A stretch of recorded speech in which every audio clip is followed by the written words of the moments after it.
Beyond the Valley.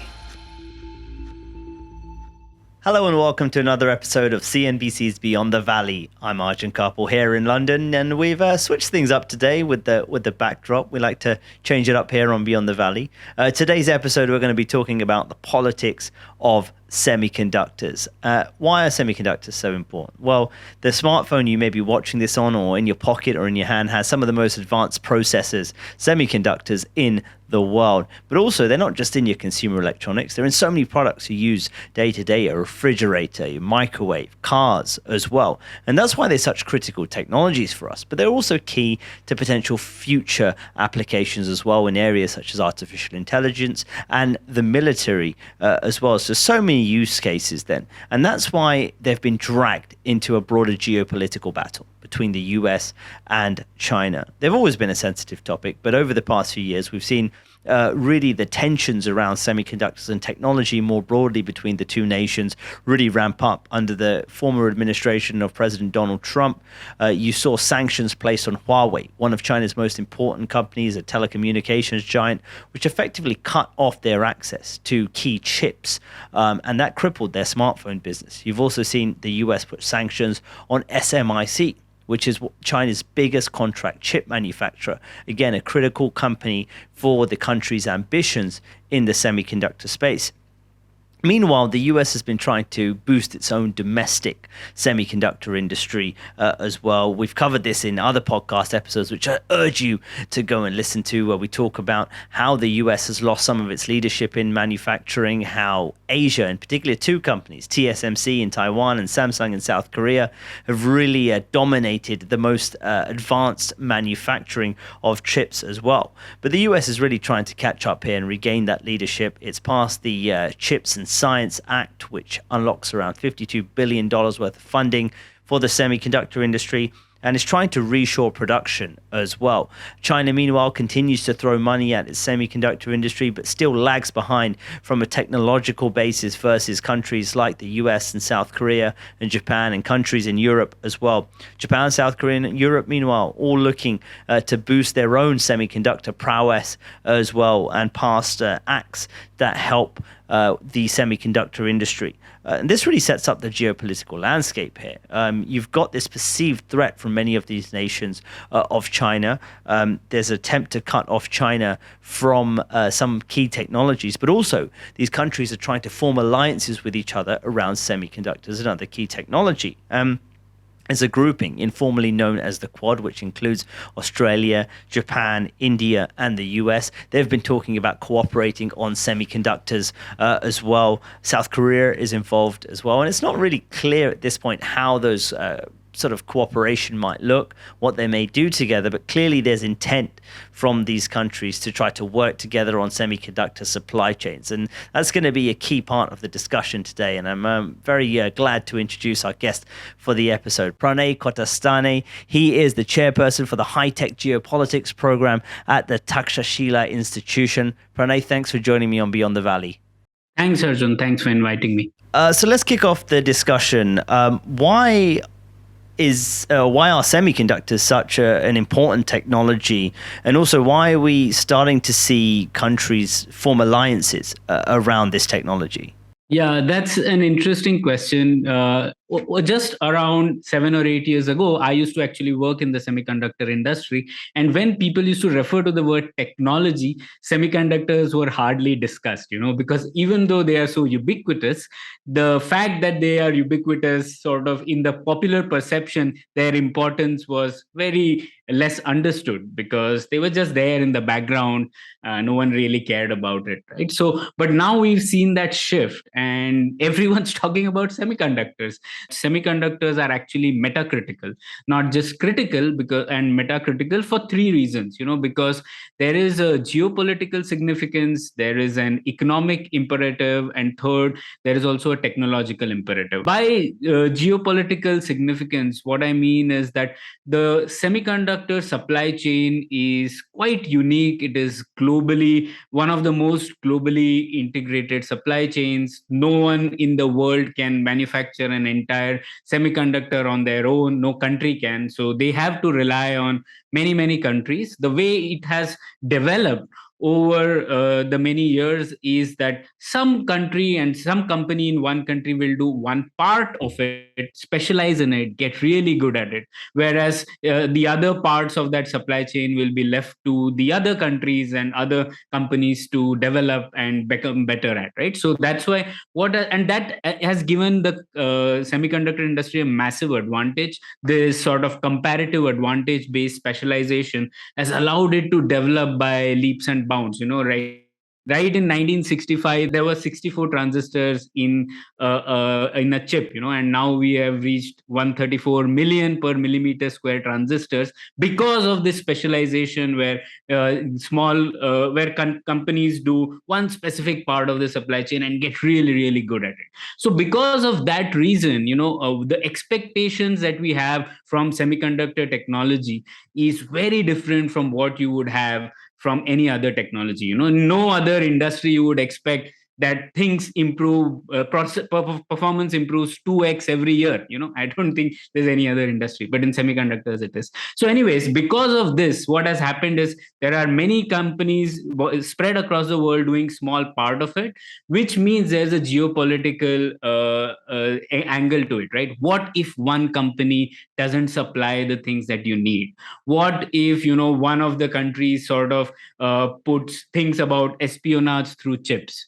So those things make it a geopolitical tool. So I like this statement by Willy Shih from Harvard Business School, who talks about it this as this structure is best thought of as a transcontinental relay race with hidden hurdles. So basically what you're seeing is many countries putting hurdles for other countries, or being wary of the hurdles that other countries put in, right? So that's why there is this geopolitical significance. The other geopolitical significance is just related to Taiwan's central role in this semiconductor supply chain. And because China Taiwan tensions have risen, there is a fear that since a lot of manufacturing happens in Taiwan, what happens if China were to occupy, or even if just that there are tensions between the two countries? So the economic imperative is also interesting. There is a lot of concentration in the supply chain. Like I said, in each of these stages, there are many, this design, manufacturing, research, then there is assembly, test, and packaging. There are just two or three companies which have a large market share, even though they are globally spread. So there is a business continuity risk. What happens if ASML, a company which supplies really cutting edge manufacturing equipment to make leading edge chips, what if ASML delays shipments to other countries? There is this is a fear shared by many countries and companies. Now, it wasn't a problem until now because the world order was stable, the trade was taken for granted, things just happened even though this was globally diversified. But now recently there are fears about geographic concentration because of these business continuity risks. Pranay, that's a great overview of the importance of semiconductors and why they matter to geopolitics. One of the interesting developments is we have seen countries talking to each other now about the supply chain. The US and South Korea, Australia, Japan, India as well, discussing the supply chain, discussing cooperation on the semiconductor industry as well. These are countries that one would assume are allied in some way, economically, politically, etc.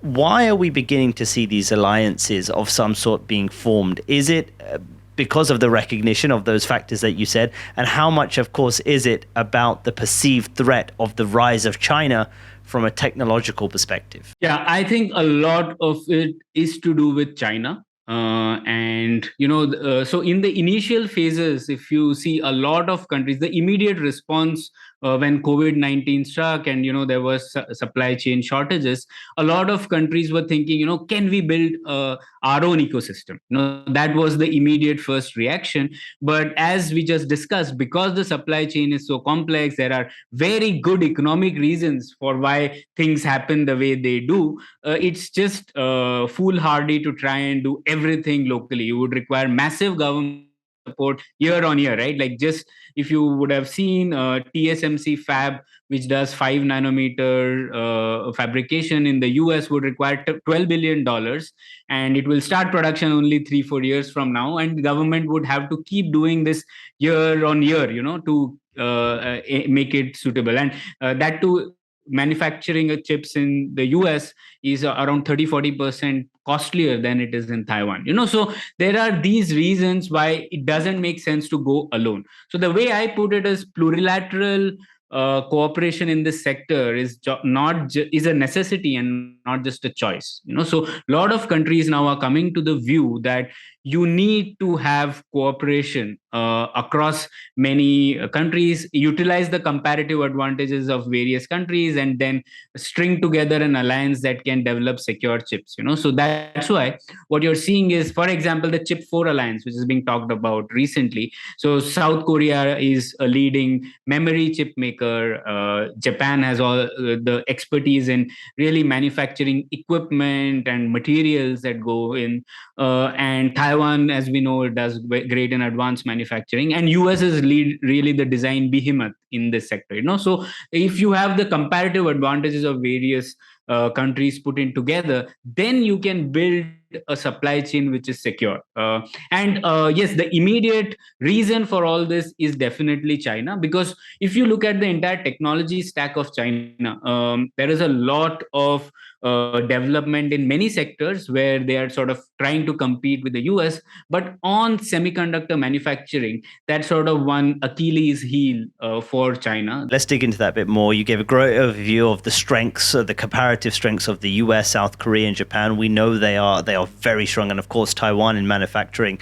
With TSMC, we know they're incredibly strong. With China over the years, it's sought very hard to try to catch up in so many of these areas.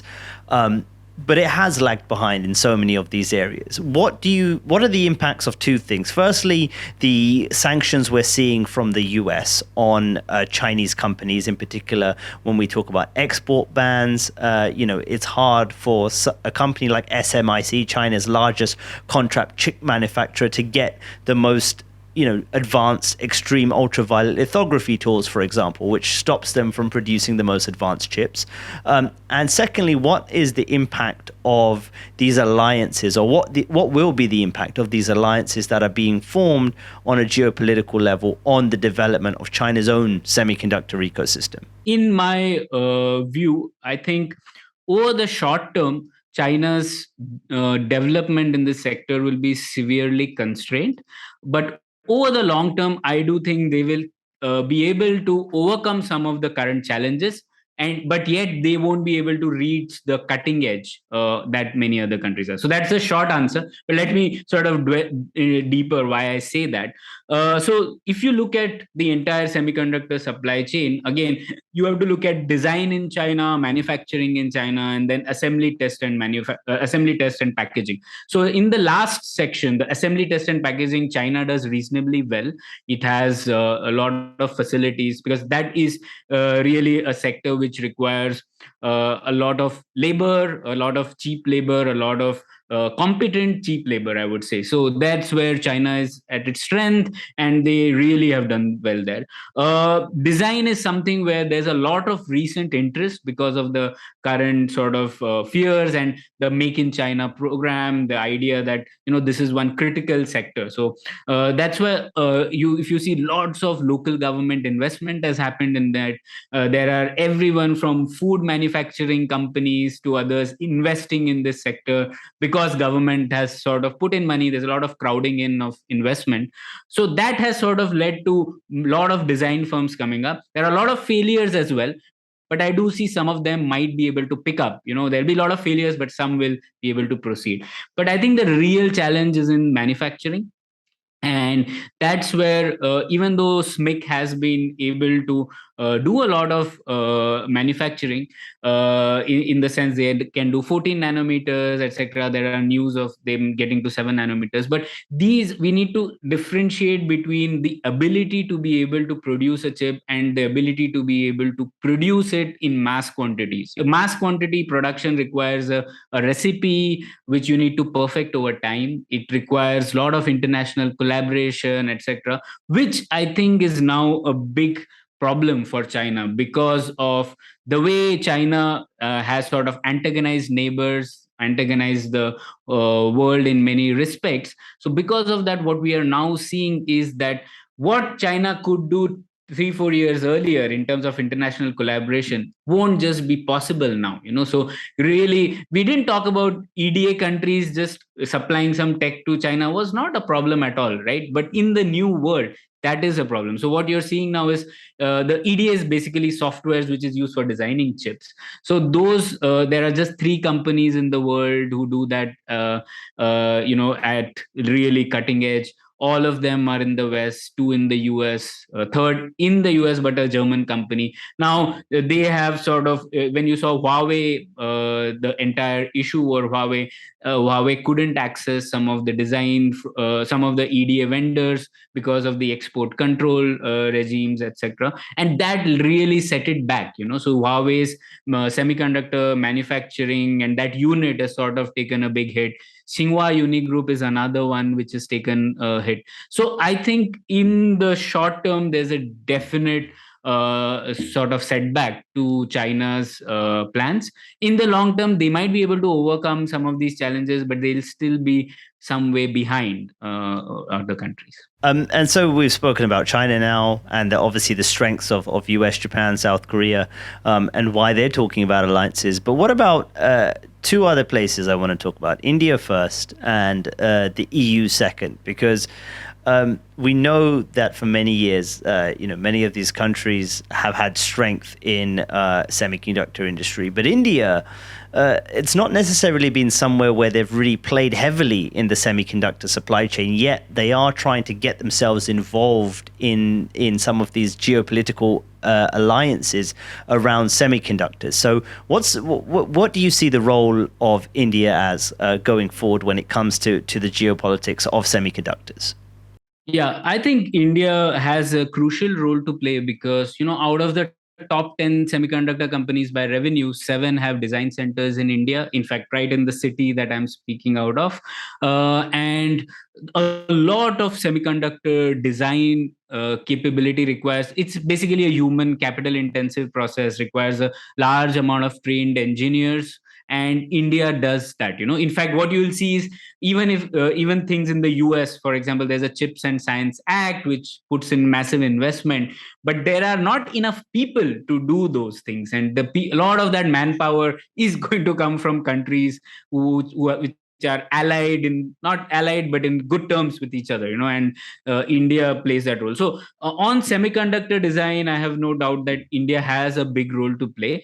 What we are now seeing from the Indian government side is trying to take the next step. We have design centers of international firms, but India doesn't have a lot of intellectual property which can be termed Indian, because these are companies from other countries which are doing this. So now the next step is the effort to build an ecosystem where there is some Indian IP by Indian companies, etc. So there's a scheme, a government program for design, there's a government program for manufacturing, and there's a government program for assembly, test, and packaging. So they want to play on all stages of the semiconductor supply chain. I think the returns on that, the mileage will vary. I think on design, we have a comparative advantage, so India can get on that quickly. On manufacturing, I think we might see 1 or 2 fabs coming up.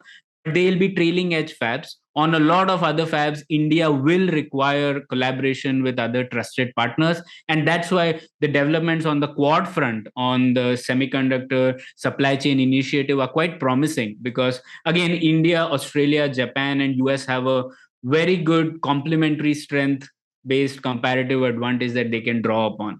So that is a useful thing I see. And assembly, test, and packaging is another thing which can take off, but what has kept it back is, again, the business policies, the tax regimes, the trade policies of India, which make doing business difficult.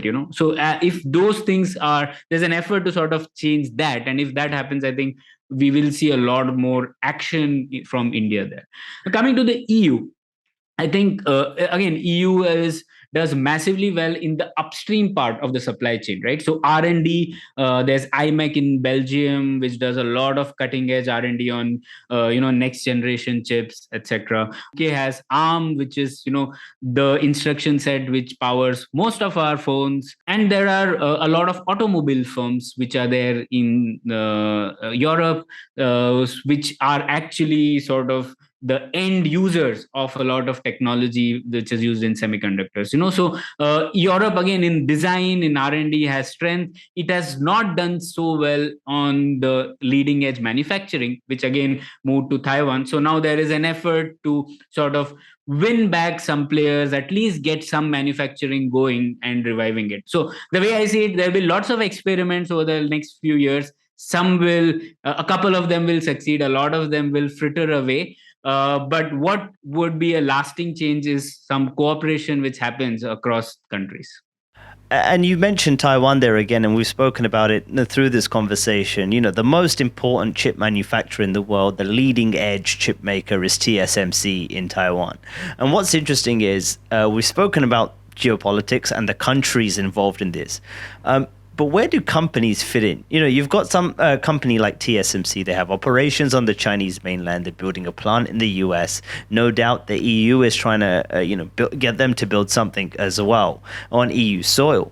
But that then leaves them in a precarious position, doesn't it, Pranay? Because you've got issues between tensions between China and the US and other nations. You've got a company that is operating across many jurisdictions. That may be quite tough. And does it mean, going forward, that companies then, in the chip space will ultimately have to pick sides? Yeah, so TSMC is sort of the most important company that very few of us had heard just a few months ago, right? And now it's there everywhere in the discussions. But the way I see it, TSMC is a really important player, because in this sector, what you need is one big investment, and you need to spend knowledge decades. It's not something which you can just perfect. If you put a big amount of money and 2-3 years you're there doing all the stuff, because the critical thing is getting chips manufactured at a yield, which is how many of them actually do the process that you want, and it requires insane amounts of purity, water, process, etc. So what TSMC has done is perfected that. It's just like the example I like to give is there are many companies which make burgers, but there's only one McDonald's which does with that process efficiency at a scale which is spread across the world, right? So TSMC is sort of that, it has mastered that, right? So other countries and companies are trying to catch up, and probably they might, but it will take some time. It's not going to happen soon. So what we are seeing now is, yes, a lot of countries wooing TSMC to sort of establish a base there, but TSMC also realizes that the thing that gives them advantage is being able to manufacture cutting edge chips based out of Taiwan. So I don't think that is going to go away anytime soon. They might have some, say, for example, now there's a 5 nanometer chip plant which might come up in Arizona in 3, 4, 5 years. But by that time, 5 nanometers won't be the cutting edge chip. There will be 2 nanometers, 1 nanometers, even sub nanometers. So that they would still want to locate in Taiwan, because that sort of makes Taiwan and TSMC important. So that I think will still continue. That strategy will still continue. But for now, I think lots of countries are wooing TSMC. So in that sense, it is a good for them, because they can decide what they want to do. Of course, the critical element for them is relations with China, because still raw materials come from China. What people don't realize is that even though ICs are the biggest exports of Taiwan, the ICs are also the biggest imports of Taiwan, because you need chips to make other chips. You need equipment. So some of them might be coming from China, materials might be coming from China. So what they would want to do is balance those risks if they are able to access that from other countries. So that, I think, is a risk, but I see TSMC still playing an important role in the years to come. But if you look, I guess, more broadly at the semiconductor space, there is a risk for many companies, maybe not TSMC, but those along the supply chain perhaps, of feeling some form of political pressure, right? We saw reports that the U.S. government had pressured ASML, which is an incredibly important part of the supply chain, not to export the key extreme ultraviolet lithography machine out to SMIC in China. Is there a chance and risk we see more of these kind of episodes happening over the years? Definitely, yes, I agree. The geopolitical angle in this sort of makes doing business like it was 4 5 years ago. It's just not possible going ahead, because once you attach this lens of something being strategic, quote unquote, then the primary sort of determinant for what companies can do cannot do becomes geopolitical. So for example, if you see the export control list related to Russia, because of the Russia Ukraine war, a lot of it is to do with blocking Russian military's access to semiconductors. And just a couple of days ago, there was a great article on this which said that that's really hurting Russia's defense industrial complex. They are not able to access chips. Chips are being removed from washing machines, etc., to at least get the old tech working. So that is definitely a risk, but that's the world we are in. Earlier, when there is stable trade, stable world order, a lot of these things happen smoothly, and that's one reason why the supply chain worked out the way it did. But with the current situation, there will be concerns, and that's why I say the only way out of it is some sort of plurilateral cooperation, at least among trusted partners to begin with, small groupings, and then you can expand that circle with other trusted partners as developments happen. But as long as we are trying to do this separately, there'll be severe challenges. And Pranay, just a final question. You cast your mind forward about 5, 10 years. What does the semiconductor supply chain look if we continue to move the way we're moving? I think one critical element which gets talked about quite less is the importance of human capital in this entire sector. Finally, you are going to require a lot of movement of talent across at least the countries which are cooperating in order to get a lot of developments in semiconductor sector. So it plays on the other side as well. As long as the US China rivalry continues, you might see certain instruments being used. For example, if the aim of a country is denial of chip technology to another country, you will see instruments like secondary sanctions, restrictions on movement of high tech labor, export controls, end use restrictions which are already in place. And then there is investment restrictions, so incoming investment restrictions. So those things are there. And if the aim is to outpace an adversary, then you might see things like building partnerships to create resilient supply chains. You might see some sort of industrial espionage as well to get ahead of other countries, to get the technology of others. And the things that I'm saying, there are news items about these things happening, but I see all of these intensifying. What I do see is right now there is a lot of euphoria in investing in the sector, because there is this narrative of semiconductor supply chain shortage. So the shortage did exist, but over the next couple of years, you might actually see a lot of investment has been done in the intermediate period, and what you will see is a lot more supply coming online. And then what will happen is there might be a slump, and then you might see this interest going away a bit from the economic side.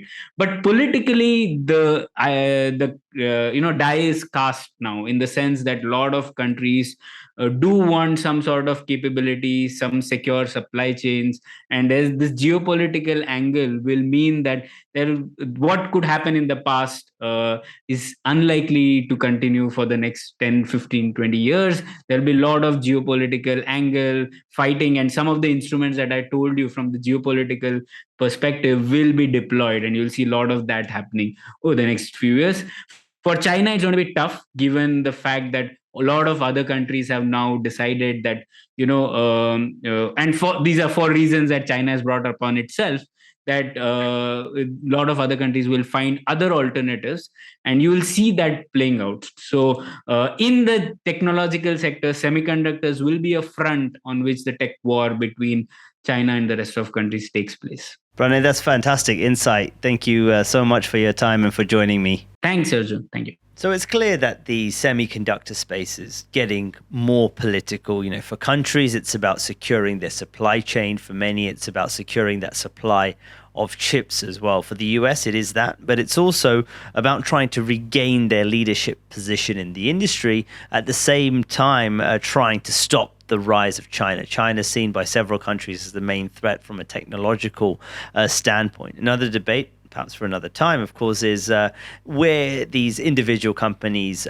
fit in. We spoke about it a bit there in that discussion with Pranay about how companies get dragged into the geopolitics and effectively whether they need to pick sides or not. That's going to be a key question, a key story to watch going forward. What are your thoughts? What do you think about this episode? What do you think about some of the things discussed? You can reach out directly to me. I'm on Twitter at Arjun Karpal. You can also comment below if you're watching this on our online platforms too.